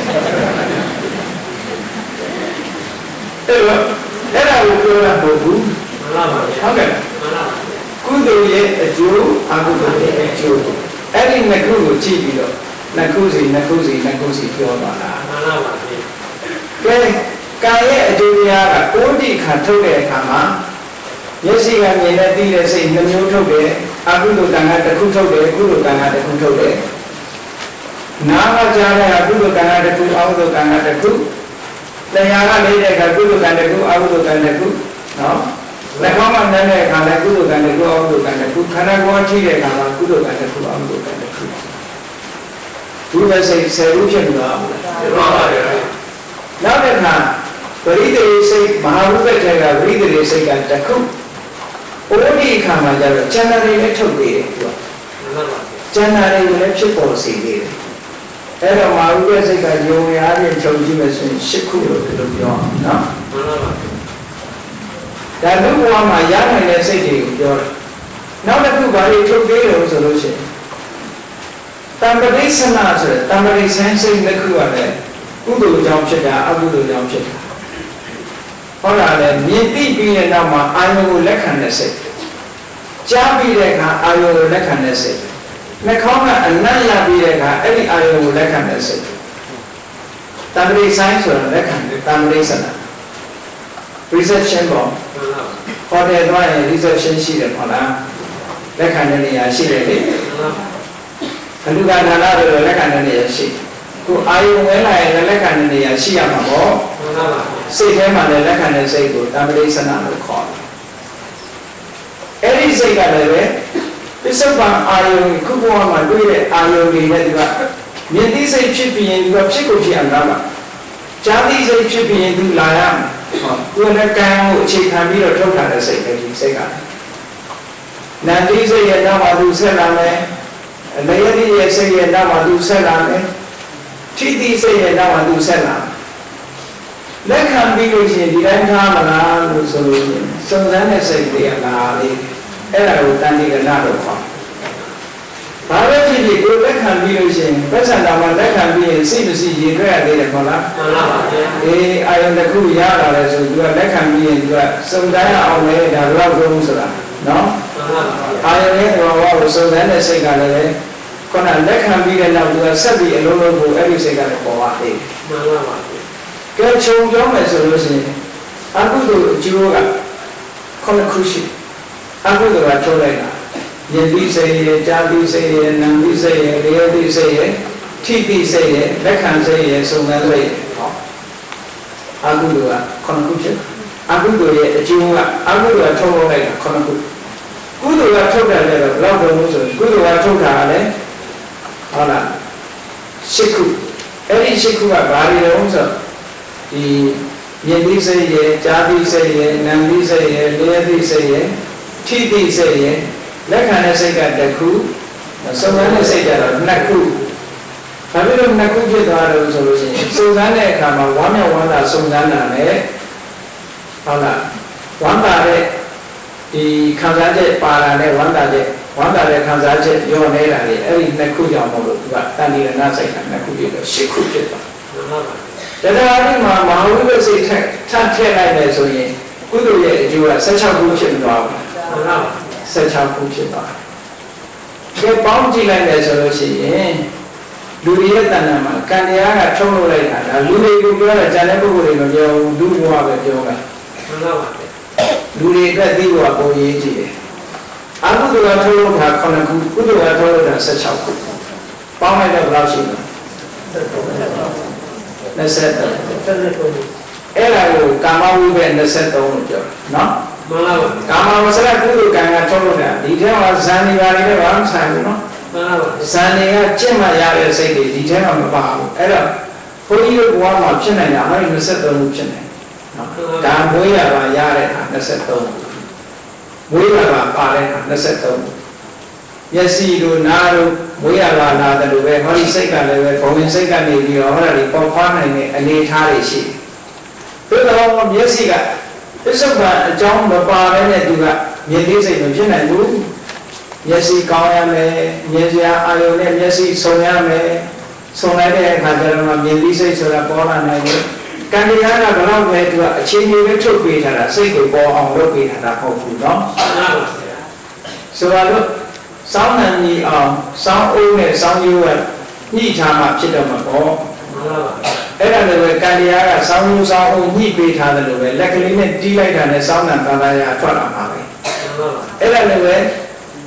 ရူပါယုံနဲ့စက္ခုပတာကမျက်စိကမြင်ရတဲ့အဆင်းနဲ့စက္ခုပတာကရုပ်ဆုံလိုက်တာနဲ့လည်းဟောဒီစိတ်ပေါ်လာ condition ကြောင့်ပေါ့အကြောင်းကြောင့်ပေါ်တယ်ဆိုတာတော့ပေါ့နော်အတ္တနဲ့နားနဲ့ဆုံလိုက်တော့ရဝင်စိတ်ပေါ်လာတာနဲ့တကယ်နဲ့နောက်ကလက်ခံစိတ်တို့စုံစမ်းစိတ်တို့ဆက်ပေါ်လာဆိုင်ရာအကြောင်းတွေဒါအဲ့လိုဆက်ဒါစိတ်ဓာတ်နေရမှာလို့ခေါ်တယ်ဘာဖြစ်လို့သူတို့ပေါ်လာတော့မမြင်စိတ်ဓာတ်နေရမှာစိတ်ဓာတ်နေရမှာဆိုတာဘာပြောတာတော့လို့ဆိုလို့ရှိရင်ဖြစ်စဉ်ကြီးတစ်ခုကိုပြောတာ the law of nature ဟုတ်တယ်လားမှန်ပါပါကဲအဲ့ဒါဆိုလို့ရှိရင်နေလို့ရတာပေါ့ဒါဖြစ်လို့ဟိုနေပြီးတဲ့အခါကျတော့မိုးလို့ရောက်လာတာမိုးပြီးတဲ့အခါကျတော့ဘာလို့ဆောင်းဝင်လာတာလဲဖြစ်စဉ်ကြီးပဲပေါ့လားဘာဖြစ်လို့ဒီမိုးရည်ကြတော့တစ်ပင်တွေကလမ်းဆန်းပြီးတော့အရက်တွေပါတွေဖားပါတွေပင်ကြီးတွေထွားလာတာတော့ဆောင်းကြတော့ဘာလို့ချောက်သွားကြတာလဲဥဒုနေရမှာပဲဆိုင်ရာဒီ the law of nature ဒီရတဲ့ the law of mind ပဲစိတ်ဓာတ်နေရမှာနေတယ်နော်ဒီစိတ်ဖြစ်ရင်ဒါဖြစ်ကိုဖြစ်လာအကြောင်းတရားတွေကဒီလိုကျောင်းသားကြီးဘုရားစိတ်23ခုဖြစ်လာပြီဘုန်းကြီးတို့တန်ခါမှာပစ္စုပန်အကြောင်းတွေကိုငဲ့ပြီးတော့ဖြစ်ကြရတယ်နော်ခုနကပြောတဲ့ဒလိစိတ်ကလေးကတော့ပစ္စုပန်အကြောင်းနဲ့ဘာမှမဆိုင်ပရိသေခါမှာဖြစ်တဲ့အားလေးကသူ့ကသူအတွင်းမဟုတ်ပြီးရမ်းနေမှာပဲသူ့ကသူဖြစ်နေမှာပဲနော်မှန်ပါပါကဲကောင်းပြီဒီသေးစိတ်ကလေးနဲ့အခုဒီဝိပဿနာစိတ်ကိုနှမျိုးခွဲတဲ့အခြေခံစိတ်နဲ့အဖြစ်ပေါ်စိတ်နှစ်ခုဖြစ်လာဒါကနောက်တစ်ခုကကုသိုလ်ကံကပေးတာလည်းမဟုတ်ဘူးအကုသိုလ်ကံကလည်းပေးတာလည်းမဟုတ်ပဲနဲ့ကံရဲ့အကျိုးမဟုတ်ပဲနဲ့ပေါ်လာတဲ့စိတ်နှစ်ခုရှိသေးတယ်အဲ့ဒီစိတ်နှစ်ခုကဘာကြောင့်ဒီစိတ်နှစ်ခုပေါ်လာတော့ကြည့်လိုက်ရင်ဝတ္ထုနဲ့အာယုံနဲ့တိုက်လိုက်တဲ့စွမ်းအားကြောင့်ပေါ်လာတာဝတ္ထုနဲ့အာယုံဆိုတာမျက်စိနဲ့အဆင်းအာယုံတိုက်တယ်အတန်နဲ့နားနဲ့တိုက်တယ်အနံ့နဲ့နှာခေါင်းနဲ့တိုက်တယ်လျှာနဲ့အရသာနဲ့တိုက်တယ်ခန္ဓာကိုယ်နဲ့သုဒ္ဓဘာယုံနဲ့ခန္ဓာကိုယ်နဲ့တိုက်တယ်ဟောအဲ့ဒါလိုအတိုက်ကြောင့်ပေါ်လာတာစိတ်ကိုအာဝဇံလို့ခေါ်တယ်သူကဘဝစိတ်တွေကိုရက်ကန့်သွားအောင်လုပ်ပြီးတော့အာယုဘက်ကိုဥလဲပေးတာဒါကြောင့်လို့စာပေကျမ်းကလည်းမှာဘဝန္တအာဝတိတိဘဝလို့ဘဝစိတ်တွေကိုအလဲအပြောင်းဖြစ်အောင်လုပ်လိုက်တယ်လို့ပြောခုနကပင်လို့အခြေခံစိတ်ကသူ့အချိန်နဲ့သူသွားနေတာကိုဒီစိတ်ပေါ်လိုက်တာနဲ့အဲ့ဒီဘဝအချိန်ဟာပြတ်တော့ပါစိတ်ဆိုတာနှစ်ခုယူမဖြစ်ဘူးဘယ်တော့မှတစ်ခုချင်းပဲဖြစ်လို့ရတယ် အဲ့တော့ဘဝင်ကိုဖြတ်တော့လိုက်တာဒီအာဝဇန်ကဖြတ်တော့လိုက်အာယုံအတိတ်ကိုသူတွေးလိုက်တာမှန်ပါပါအာယုံအတိတ်ကိုသူကတွေးလိုက်တာနဲ့တကြိုင်နဲ့ဟောဆိုပါလို့ရူပါယုံကသက္ကုပ္ပဒါရကိုလာပြီးတော့ထိခိုက်လိုက်တာတကားကိုလာခောက်လိုက်တာနဲ့တူတူပဲအိမ်ထဲမှာတကားပိတ်နေနောက်ဘက်ကနေလာပြီးတကားကိုတောက်နဲ့ခောက်လိုက်လို့ရှိရင်ကြည့်အတွေ့အကြုံပြတ်မကုန်ဘူးလားပြတ်ကုန်တော့တယ်ဘာလို့လို့ဆိုတကားမဖွင့်ဘူးလားအဲ့ဒီအာဝဇန်ဆိုတာတကားဖွင့်ပေးတဲ့စိတ်ဒီဘက်ကတကားခောက်တဲ့လူကိုတကားဖွင့်ပေးလိုက်တာနဲ့တူတယ်ဖွင့်ပေးလိုက်တဲ့အခါကျတော့မတ္တကြီးရနေတဲ့လူမမြင်ဘူးလားမြင်ပါဘူးအဲ့ဒါသက္ကုဝိညာဉ်စိတ်ဖြစ်တာနဲ့တူတူပဲလာပါလို့ခေါ်လိုက်တာကြတော့တန်ပေဆိုင်လက်ခံလိုက်တာနဲ့တူတယ်ဘာကိစ္စလာတော့လို့မေးတာကြတော့တန်တိရဏသူပြောတဲ့အတိုင်းသဘောပေါက်တာအေးကိစ္စရှိလို့လာတယ်ဆိုတာသိတယ်ဆုံးဖြတ်ချက်ချတာဝတ်တော်ကော်ပီလေးပါလေးတူတောက်တာကစောပေါ့ပြီးတော့ပြန်သွားတာတရားရုံပေါ့ဟုတ်ကဲ့ပြန်သွားပြီးနောက်ဘဝင်ပြန်ကြသွားတာဖြစ်စဉ်တစ်ခုပဲဒီကိစ္စတွေလည်းဒီတိုင်းသွားတာအထူးဆန်းမဟုတ်ဘူးနော်အဘိဓမ္မာဆိုတာလူတွေရဲ့အကြောင်းကိုရှင်းပြနေတာလူတွေအကြောင်းကိုရှင်းပြတယ်ဒီလိုလေးရှင်းလေးနားလည်ရမှာဘုရားတရားတော်ကတကယ်လက်တွေ့ရှိကိုခေါ်နေတာနော်ဘုရားစကားလုံးတွေကတမျိုးဆိုတော့ကိုယ်လည်းမရင်းနေဘူးပေါ့မရင်းနေတဲ့အခါကျတော့တခြားဟာယူပြောတာဓမ္မရဲ့လို့အဲ့လိုအောင်းပေးရတာပေါ့ဘုရားကူနေစဉ်တွေ့နေတာဒီလိုပြောနေတာနော်ကဲကောင်းပြီဒီလိုဖြစ်စဉ်တွေကကြည့်အာဝဇန်ဆိုတဲ့စိတ်ကလေးနှစ်ခုရှိတယ်သူကမျက်စိကနှာခေါင်းကဆိုရင်ဓဝါရ၅ပါးမျက်စိနားနာလျှာကိုယ်လို့ဆိုတာဒါဓဝါရ၅ခုလို့ခေါ်တယ်မှန်ပါပါအဲ့ဒီဓဝါရ၅ခုမှာတိုက်ခိုက်လာတဲ့အာယုံကိုဥလဲပေးတာကပိဿဓဝါရဝဇန်လို့ခေါ်တယ်မျက်စိနဲ့လည်းမဆိုင်ဘူးနားနဲ့လည်းမဆိုင်ဘူးနှာခေါင်းနဲ့လည်းမဆိုင်ဘူးလျှာနဲ့လည်းမဆိုင်ဘူးကိုယ်နဲ့လည်းမဆိုင်ဘူးမျက်စိလည်းစုံပိတ်ထားတယ်နားလည်းပိတ်ထားတယ်နှာခေါင်းလည်းပိတ်ထားတယ်အကုန်လုံးအဲ့ဒီဓာတ်တွေနဲ့မဆိုင်ဘူးခေါင်းချုပ်ပြီးတက်တွေးနေတဲ့အတွေးကြတော့မနောပါလာလို့ခေါ်တယ်တက်တွေးတဲ့အတွေးအဲ့ကြည့်လေအဲ့လိုတွေးနေတဲ့အတွေးကြတော့မနောလာဝဇန်လို့ခေါ်တယ်ဟိုမနေ့ကဟာဆိုတာခရီးမြင်လို့ရသေးတယ်မနေ့ကအတန်နေခရီးကြားလို့ရသေးတယ်တွေးလို့ရောမရဘူးအဲ့ဒါမနောလာဝဇန်အတွေးတာသူကတကားဖွင့်ပေးနေတာမနေ့ကအကြောင်းရတယ်မနေ့ကလည်းဘာလို့နေ့ကဟာကိုသူတကားဖွင့်ပေးတယ်စိတ်ကူးလေးမှာဝင်လာသူတကားဖွင့်ပေးလိုက်တယ်ဟောမနောရတာဝဇ္ဇံအခုလောလောဆယ်မျက်စိကမြင်လာတကားဖွင့်ပေးတာကပိဿရတာဝဇ္ဇံလို့ခေါ်တယ်အဲ့ဒီအဝဇ္ဇံနှစ်ခုသည်လေဝကုတလနာကုတလကုသိုလ်လည်းမဟုတ်ဘူးအကုသိုလ်လည်းမဟုတ်ဘူးနာသကာမဝိပါကကံရဲ့အကျိုးတရားလည်းမဟုတ်ဘူးကရိယာတဲ့ function တစ်ခုအလုပ်တစ်ခုကိုသူတို့လုပ်တာလို့ပြောဘယ်သူရဲ့စွမ်းအားနဲ့သူတို့လုပ်တာလို့ဆိုရင်အာယုံဝတ္ထုတိုက်ခိုက်မှုစုံစည်းမှုရဲ့စွမ်းအားလို့ပဲဒီလိုပြောရဟုတ်ကဲ့အဲ့လိုနဲ့သူတို့ပေါ်လာတယ်ကဲပိဿရဝဇန်စိတ်လည်းရှိတယ်မနောရဝဇန်စိတ်လည်းရှိတယ်ခုနက23အခုထည့်လိုက်တော့ဘယ်လောက်ရှိတော့25ခုရှိသွားဒါဘုန်းကြီးတို့တွေမွေးရပါစိတ်တွေနော်ဒီစိတ်တွေ89ရဲကမွေးရပါစိတ်အခု25ခုရသွားပြီမှန်ပါပါဗျကဲအလွယ်တကူအကုသိုလ်စိတ်လေးထည့်လိုက်ပါအောင်12ခုလောဘကြောင့်ဖြစ်တာက10ခုရှိတယ်ဒေါသကြောင့်ဖြစ်တာ2ခုရှိတယ်မောဟကြောင့်ဖြစ်တာ2ခုရှိအကုသိုလ်12ခုထည့်လိုက်25ရဲကိုအကုသိုလ်7နဲ့ထည့်လိုက်တော့ဘယ်လောက်ရှိဘယ်လောက်30ခုနောက်တစ်ခါတရံကျတော့စိတ်ကောင်းနှလုံးကောင်းလေးမွေးလိုက်တဲ့အခါကျတော့မဟာကုသိုလ်စိတ်ရှိခုဆိုတာဖြစ်တတ်သေးတယ်ဒါနကောင်းမှုပြုတဲ့အခါတို့သီလဆောက်တည်တဲ့အခါတရားနာတဲ့အခါဖြစ်လာတဲ့ကဲအဲ့ဒီရှိခုထက်လိုက်45ပါပဲဘုန်းကြီးတို့မွေးရပါစိတ်ဟာ45ခုပဲရှိတယ်တဲ့မှန်ပါပါဗျာနေ့စဉ်သွားလာနေတာဟာဒီ45နဲ့ပဲသွားနေတာနော်မှန်ပါပါအသက်ရှင်နေတာ45ထဲမှာအများဆုံးသွားနေတာကတော့ခုနကပြောတဲ့အကုသိုလ်12ခုနဲ့ခုနက25ခုနဲ့သွားနေတာများပါတယ်မှန်ပါပါမဟာကုသိုလ်ဆိုတာတစ်ခါတရံမှဖြစ်တယ်ခုနက10ခုကတစ်ခါတရံမှ sometimes မှန်ပါပါနော်မှန်ပါပါ sometimes ကျန်တာတွေကတော့ ever အမြဲတမ်းဖြစ်နေတဲ့ဟာတော့ဒီဘဝမှာ45ပဲရှိတာဟာဘုန်းကြီးတို့တဏ္ဍာမှာ45ရှိတာစိတ်89ရှိတာမဟုတ်ဘူးကဲစိတ်ကောင်းလုံးကောင်းဝင်ပြီးတော့ဇန်တရားတွေအားထုတ်လိုက်ကြပြီဆိုတော့ဇန်တရားတွေအားထုတ်လို့ဗရမဇန်ရသွားမယ်ဒုတိယဇန်ရသွားမယ်တတိယဇန်ရသွားမယ်သုဒ္ဓဇန်ရသွားမယ်ပိစမဇန်ရသွားမယ်ဆိုရင်ရူပဝဆရာကုသိုလ်စိတ်တွေဖြစ်ပြန်တယ်အဲ့ဒါကရနေတဲ့အခိုက်မှာဖြစ်သွားတာနော်ဒါပေါ်လာပညာသင်လို့တက်လာတာသဘောမျိုးပဲကျိုးစားလို့ရလာတဲ့အားကဝိရမှာမဟုတ်ဘူးခေါင်းကဒီလိုရနိုင်တာကလည်းဉာဏ်ပါတဲ့တရေစိတ်နဲ့မှရနိုင်တယ်ဉာဏ်မပါရင်အဆင်မပြေဘူးဝိပဿနာတရားအထုလို့သောတပတိမဲ့ဖို့ရတယ်သဂရာမိမဲ့ဖို့ရတယ်နာဂာမိမဲ့ဖို့ရတယ်အရဟတမဲ့ရဖို့ရတယ်ဒါတွေကတရားအထုလို့ပေါ်လာတဲ့စိတ်တွေအားတွေကမိုးရပါလည်းမပါဘူးသူတို့လုံးယူလို့ရတာလို့ပြောတယ်လူများတို့ကမိဘလက်ထက်ကတရားမှမရှိဘူးသူ့လက်ထက်ကြိုးစားလိုက်တော့သူကဒီချမ်းသာကြီးဖြစ်တာမဖြစ်ဘူးလားဖြစ်ပါပါဗျာသူကအခြေအနေကောင်းတဲ့လူဆိုတော့ဟုတ်လားမိဘလက်ထက်ကတရားမှမရှိဘူးကုန်းကောင်းစရာမရှိလူစင်းရဲ့ဘဝကနေတတိဖြစ်သွားတဲ့လူတွေမရှိဘူးလားဟုတ်ပါပါဗျာအဲ့ဒါမျိုးလိုပဲအခြေခံကောင်းအသိဉာဏ်ကောင်းတဲ့ပုဂ္ဂိုလ်တရားကြိုးစားလိုက်တဲ့အခါကျတော့ရလာ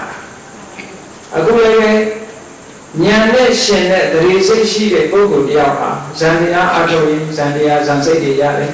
ရူပဝဆရာကုသိုလ်ရမယ်အရူပဝဆရာကုသိုလ်ရမယ်ဟောရတဲ့တိုင်းသူ့မှာစိတ်တွေတိုးလာမှန်ပါပါဗျာဝိပဿနာတရားအထုတဲ့အခါမှာဇန်တရားဝိပဿနာတရားအထုတဲ့စိတ်တွေကမဟာကုသိုလ်စိတ်တွေကြီးပဲဒီတဲ့စိတ်တွေအထုလို့မရဘူးเนาะမှန်ပါပါဗျာဝိပဿနာဆိုတာဟောဒီမဟာကုသိုလ်စိတ်ဉာဏတံပယုမဟာကုသိုလ်စိတ်အားလုံးကိုပဲခေါ်တယ်ခြုံပြီးတော့နောက်ဆုံးဝိပဿနာအဆင့်မြင့်သွားလို့ message ပေါ်လာပြီး message ကထုတ်လုပ်တဲ့ပုံစိတ်ပေါ်လာပြီးဆိုတာတွေကြတော့ဒါကကြိုးစားလို့ရလာတဲ့အကျိုးအမြတ်တွေသာဖြစ်တယ်တဲ့အဲ့ဒီစိတ်တွေကလူတိုင်းမှာရတာမဟုတ်ဘူးမှန်ပါပါဗျာနေ့စဉ်ဘဝမှာလည်းရှိနေတာမဟုတ်ဘူးပထမဇန်စိတ်ဆိုတာအိတ်နေတော့လည်းရှိနေတာမဟုတ်ဘူးသောတပန်ဖြစ်လို့သောတပန်အတိဖို့စိတ်ဆိုတာအိတ်နေတော့ရှိနေတာမဟုတ်ဘူးကမ္မထမ်းထိုင်တဲ့အခါမှာခုနပေါ်လာတဲ့ဟာလေးကိုပြောတာနော်မှန်ပါပါပြောရင်တော့အပေါ်စိတ်တွေလို့ပြောမှာပေါ့မှန်ပါပါတရားထိုင်တဲ့အခိုက်လေးမှာပေါ်လာတယ်တမန်တော်ဝင်စားတဲ့အခိုက်ကလေးမှာပေါ်လာတယ်ရသော်ဘုရားကိုယ်တိုင်ကလည်းနေလို့ရှိရင်တာမန်စိတ်နဲ့ပဲနေမှန်ပါပါဇာဝရတဲ့အခါမှာဇာစိတ်ဖြစ်တယ်ဖို့ရတဲ့အခါမှာဖို့စိတ်ဖြစ်တယ်တာမန်နေတဲ့အခါမှာမဖြစ်ဘူးကဲဒီထဲကကရိယာစိတ်တွေကဘာလို့ဆိုဒါတွေကပုထုဇဉ်နဲ့မဆိုင်ဘူးမဟာကုသိုလ်စိတ်တည်တယ်လေကိလေသာကုံသွားတဲ့ပုဂ္ဂိုလ်ရဲ့တဏ္ဍာမှာဖြစ်လို့ရှိရင်တာမန်ပုဂ္ဂိုလ်ရဲ့မဟာကုသိုလ်စိတ်ကိုပဲကိလေသာကုံသွားတဲ့ယဟန္တာပုဂ္ဂိုလ်ရဲ့တဏ္ဍာမှာဖြစ်လို့ရှိရင်မဟာကရိယာစိတ်ကိုခေါ်လိုက်တာမှန်ပါပါဗျာဒီနေ့ပုဂ္ဂိုလ်တဏ္ဍာမှာဖြစ်တာမဟုတ်ဘူးထို့တူရဲ့ဇာရသွားတဲ့ယဟန္တာပုဂ္ဂိုလ်ရဲ့တဏ္ဍာမှာဖြစ်တဲ့ရူပဝဆရာဇာစိတ်ကိုပဲရူပဝဆရာကုသိုလ်လို့ရူပဝဆရာကုသိုလ်စိတ်ကိုပဲရူပဝဆရာကရိယာစိတ်လို့ခေါ်လိုက်တာအရူပဇာရသွားတာပုထုဇဉ်လို့ဆိုရင်အရူပဝဆရာကုသိုလ်စိတ်ယဟန္တာဖြစ်သွားရင်အရူပဝဆရာကရိယာစိတ်ဆိုလိုတာကကရိယာစိတ်အများအာဝဇန်တွေကတော့ဉာဏ်နဲ့ကရိယာစိတ်တွေယဟန္တာတဏ္ဍာမှာဖြစ်တာကိုခေါ်တာမှန်ပါပါဗျာအဲဆိုယဟန္တာတဏ္ဍာကြတော့ကိလေသာမရှိတော့တဲ့အတွက်ကြောင့်ကုသိုလ်လို့မခေါ်တော့ဘူးသူတို့ကုသိုလ်နဲ့အကုသိုလ်ဆိုတာအများအားတိုက်ခိုက်နေရယဟန္တာကျတော့တိုက်ခိုက်เสียလို့လေမလို့တော့သည့်အတွက်ကြောင့်သူ့ကိုကုသိုလ်ဆိုတဲ့နာမည်မပေးတော့ဘဲနဲ့ကရိယာဆိုတဲ့နာမည်ပေးလိုက်တာကရိယာဆိုတာဆောင်ရွက်ရုံတတ်ပဲအလုပ်ဖြစ်ရုံလေးပဲရှိနေဘာမှကံအရာမပြောင်းတော့ဘူးလို့ပြောတာနော်ကံဆိုဒီမှာကိလေသာရှိတဲ့ပုဂ္ဂိုလ်ရဲ့တဏ္ဍာမှာကံဖြစ်တာကံကစုမိတာကိလေသာမရှိတော့ဘူးဆိုရင်ကောင်းတာလုပ်လေကုသိုလ်ကံမဖြစ်တော့မကောင်းတာကြတော့မလုပ်တော့ဘူးပေါ့မှန်ပါပါဗျာကဲဒါဖြင့်ဘုန်းကြီးတို့တွေမှာအကျိုးစိတ်က23မှန်ပါပါအကျိုးစိတ်ကိုအကြောင်းပြုပြီးတော့ဒီဘဝမှာဒါဖြင့်ကုသိုလ်စိတ်နဲ့အကုသိုလ်စိတ်ကဘာကြောင့်ဖြစ်တာအတိတ်ဘဝကကံကြောင့်ဖြစ်တာမဟုတ်ဘူးသူတို့ကြတော့ဘာကြောင့်ဖြစ်တာလို့ဆိုကုသိုလ်စိတ်အကုသိုလ်စိတ်ဟာဘယ်သူကကုသိုလ်ဖြစ်အောင်လုပ်ပေးတယ်လဲဘယ်သူကအကုသိုလ်ဖြစ်အောင်လုပ်တယ်လဲလို့ဆိုရင်အာဝဇန်နဲ့ဝုထော နှလုံးသွင်းလိုက်တယ်ယောဂီသုံးတဲ့ဒီကာရဆိုရင်ကုသိုလ်ဖြစ်သွားတယ်ယောဂီသုံးတဲ့ဒီကာရမသိတဲ့နှလုံးသွင်းလို့ရှိရင်အကုသိုလ်ဖြစ်တယ်သူတို့ဟာအဓိကဒါကြောင့်လို့ယေကေစီကုသနာဓမ္မသဝိတိယောဂီသုံးတဲ့ဒီကာရမူလကယေကေစီကုသနာဓမ္မကုသိုလ်တရားမှန်ရရယောဂီသုံးတဲ့ဒီကာရမူလကမကံနှလုံးသွင်းခြင်းလို့ဆိုရယောဂီသုံးတဲ့ဒီကာရအသာလည်းအကြောင်းရှိကြပါပေကုန်၏တဲ့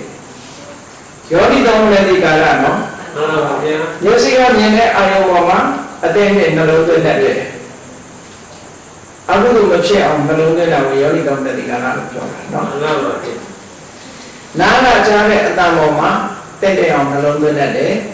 နှာခေါင်းကနားတဲ့အနံ့ပေါ်မှာတက်တဲ့အောင်နှလုံးသွင်းတတ်တယ်ဒီလိုနှလုံးသွင်းမှန်လို့ရှိရင်ကုသိုလ်စိတ်ဖြစ်လာတယ်ကုသိုလ်စောစောလာတယ်အဲ့တော့ကုသိုလ်နဲ့အကုသိုလ်စောလို့မှပထမဆုံးဝိညာဉ်မှာစဖြစ်တာဝိပဿစိတ်တွေဖြစ်တယ်ဝိပဿစိတ်ကလည်း2မျိုးအခြေခံစိတ်နဲ့နောက်မှပေါ်လာတဲ့စိတ်ဝိပဿစိတ်2မျိုးပြီးတဲ့အခါကျတော့အာဝိဇ္ဇံစိတ်2ခုဖြစ်လာတယ်အာယုန်နဲ့ဝတ္ထုတိုက်ခိုက်မှုကြောင့်ဖြစ်လာတယ်နောက်အာယုန်တိုက်ခိုက်မှုရဲ့အာဝိဇ္ဇံကိုအကြောင်းပြုပြီးတော့ကုသိုလ်ပေါ်တယ်အကုသိုလ်ပေါ်တယ်ဆက်နေတာနော်ဒုဘဝမှာဒီကြည့်ပထမအခြေခံကဘာလို့ဆိုလို့ရှိရင်ပရိသေစိတ်ကံတရားကနေပေးလိုက်တာပရိသေစိတ်ကိုပေးလိုက်တယ်ပေးလိုက်တဲ့အခါကျတော့ပရိသေစိတ်ပေါ်လာတယ်ပေါ်လာပြီးတဲ့နောက်မှာခုနကဩဝတိအခါမှာကံကဆက်ပြီးတော့ထုတ်လုပ်တယ်ဝိပဿစိတ်တွေပေါ်လာဩဝတိအခါမှာဆက်ပြီးထုတ်လုပ်တဲ့အခါကျတော့တောက်လျှောက်တစ်ခါတည်းပုံကြည့်ထုတ်လုပ်တာမဟုတ်ဘူးပစ္စုပန်အကြောင်းတရားတွေနဲ့ပေါင်းပြီးတော့မှထုတ်လုပ်ပေးတာကြည့်လေစက္ကဝိညာဉ်စိတ်ဆိုတာသူကသူမြဲပေါ်နေတာမဟုတ်ဘူးမျက်စိနဲ့ရူပါယုံဆုံလိုက်တဲ့အခါမှာပေါ်လာတာနော်အဲ့ဒါပစ္စုပန်အကြောင်းကိုခေါ်တယ်ခုလောလောဆယ်အကြောင်းကြောင့်ဖြစ်တာအဲ့တော့လောလောဆယ်အကြောင်းကြောင့်ထုတ်လိုက်တယ်ထုတ်လိုက်တဲ့အာယုံကိုအာဝဇန်ဆိုတဲ့စိတ်ကတိုက်ခိုက်မှုကြောင့်သူပေါ်လာတယ်သူပေါ်လာလိုက်တဲ့အခါမှာယောနိတော်အာယောနိတော်ဆိုတဲ့သူ့ရဲ့ဒီစင်ရင်ပေးမှုပေါ်မှာမူတည်ပြီးတော့ဇောဆောင်လိုက်ရတဲ့ကုသိုလ်ဇောအကုသိုလ်ဇောကုသိုလ်စိတ်အကုသိုလ်စိတ်ဆိုတာဒီလိုဖြစ်သွားတယ်ဒါစိတ်ရဲ့သဘာဝကိုရှင်းပြီးတော့ပြောတာနော်မှန်ပါပါဗျာစိတ်ဆိုဒီမှာအာယုံကိုသိတတ်တဲ့သဘောတစ်မျိုးလေးပဲရှိတယ်ဒါကြောင့်မို့စိတ်ကိုတင့်လို့မှတ်တာမှန်ပါပါအခုလိုခွဲတာဒါပြင်စိတ်80ကိုကျေတရား21လို့ခွဲတာဝိပဿစိတ်က23လို့ဘာကြောင့်ခွဲတာတော့လို့ဆိုလို့ရှိရင်အခြေအနေတွေကြခွဲသွားတာရှိဖြစ်ပေါ်တဲ့နေရာမတူလို့ခွဲသွားတယ်ဖြစ်ချိန်မတူလို့ခွဲသွားတယ်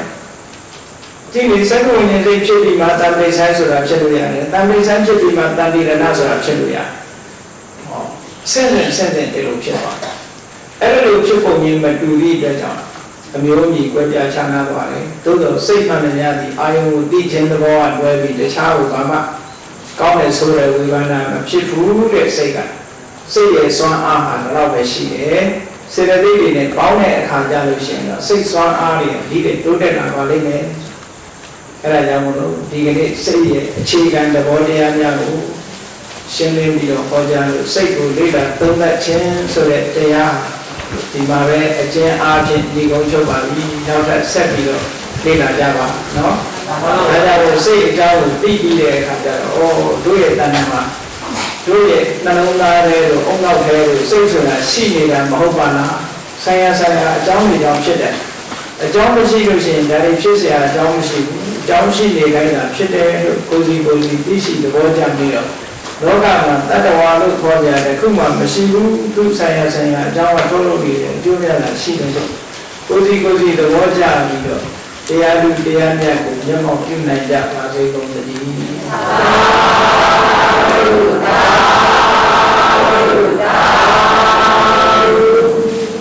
ကိတ္တဘုတတ္တဝါများစွာရေရန်ကွာသန္တာကြပါစေဒါယေချံဘုံငါဖြံဉာဏ်ဉာဏ်ကြပါစေသက်ရှိချမ်းသာစိတ်ချမ်းသာလူရဆန္ဒပြေပါစေနမောတရံဘိဝေတဝါနဝိ တာအာဇရမရာတိတိကောနိဗ္ဗာနံယန္တုတာရောဓမ္မောဓမ္မဝတ္တောတမောစိတ်တောင်းကြင်းကြောက်ကြည်တရားစင်းကိုဒီဘဝန္တာရှင်ပြတောက်ကြရနာကြရကုန်သောကြောင့်